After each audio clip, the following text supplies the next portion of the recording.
जय हिंद भैया. जय हिंद सर. आकाश राजाराम शेळके आज आपल्याला 31चा पाढा एका शॉर्ट ट्रिकनं तयार करून दाखवणार आहे. आधी काय करावं लागेल बेटा? पहिले 3चा पाढा लिहावा लागेल. लिहा बरं. 3 1 3, 3 2 6, 3 3 9, 3 4 12, 3 5 15, 3 7 18, 3 7 21, 3 8 24, 3 9 27, 3 8 3. हे 30 मधला 3 लिहायचा. हा आता काय करावं लागेल? एक दोन्ही लिहावा लागेल. 1 2 लिहायचे. ठीक आहे, व्हेरी गुड. लिहा. 1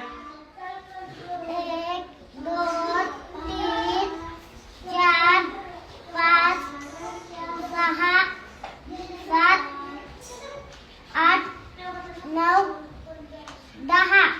झाला 31चा पाढा तयार. व्हेरी गुड बेटा आकाश, व्हेरी गुड. शाबाश. व्हेरी